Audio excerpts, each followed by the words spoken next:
This is just to show how stupid Dick Harpootlian really is. And that's a memo.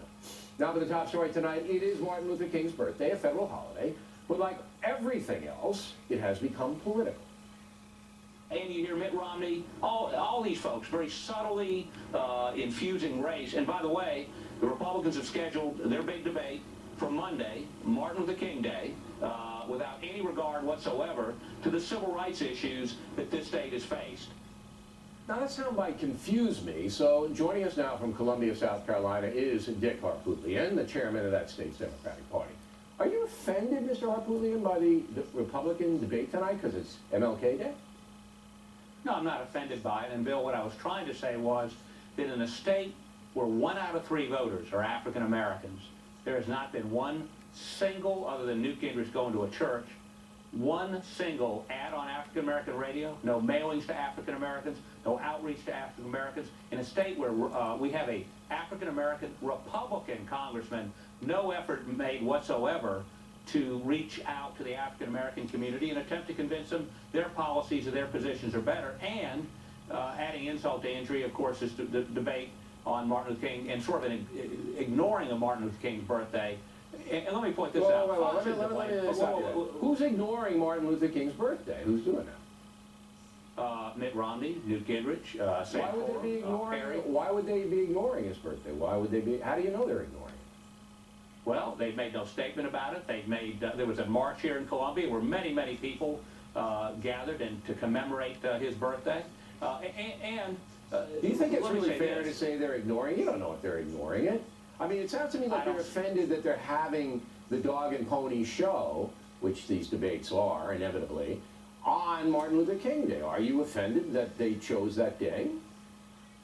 Well, here's my point on that. In 2003, I hosted a debate as chairman. George Stephanopoulos did it, and we're going to do it on a Friday night. Joe Lieberman called and indicated that he couldn't do it because his Sabbath began on Friday night. Right. We moved it to Saturday night to accommodate him. No one, I submit, has raised any issue with Fox about it being appropriate or inappropriate. It's just sort of maybe that's because in 2008, what happened? What happened in 2008 in South Carolina?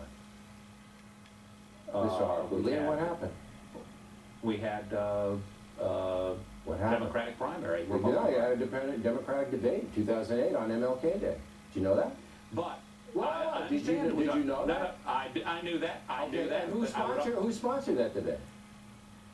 One of the networks. I can't remember who sponsored it. The Congressional Black Caucus. Black Caucus. Yeah. And I'll tell you what. On Martin Luther King Day, debate Democratic. But what happened on that day? They had a Every debate. Democratic candidate, but they also participated in a number of events leading up to that debate. So there's a litmus test now that any political candidate has to participate in the events? Look, let's just get this on a table. Recognize it. Wouldn't you say to me that if you had to rethink this, Mr. Harpootlian, because you're a no-spin guy, I think, it was foolish to say the Republicans shouldn't debate or whatever you said on Martin Luther King Day in hindsight of what has already happened? No, what I said was it is indicative of a process in which they have not engaged the African American community in the state. Well, maybe they feel that that's not their constituency. Obviously, African Americans are heavily Democratic. But if you've never asked them or never approached them or ignored them, of course I would have been marching into Martin Luther King Day, Columbia Parade, or Charleston, wherever they had it. I'm agree. I don't see that's a bad thing. But I think you injecting race into this is not a good thing for the country. I don't think that's good. No, what I'm telling you is the Republicans have injected race by Newt Gingrich and Santorum saying that this will be the most important election since 1860.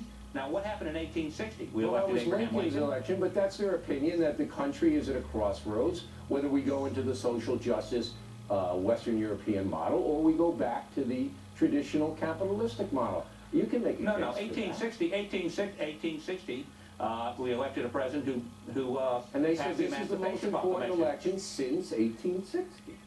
Was it the most important? Why 1860? I don't get it. Because that's Lincoln coming in to try to keep the Union together. That's what happened in 1860. Surely you know. Well, the Union didn't stay together. Well, we in the South have a little different version. Well, whatever version you have, that was a pretty damn important election in 1860. And all they're saying is this is the one that's you know, right after that. Come on, Mr. Harpootlian, you're a smart guy. You're getting killed here on this program tonight. These points are Well, Bill, specious. whoa. You're the referee and the boxer? You're killing me Of here? course I am. Well, When you get the You're punching and Harpootlian factor, you'll be that too. All right, we appreciate you coming on tonight. Thank you very much. Next on the rundown, the other side. What a fool.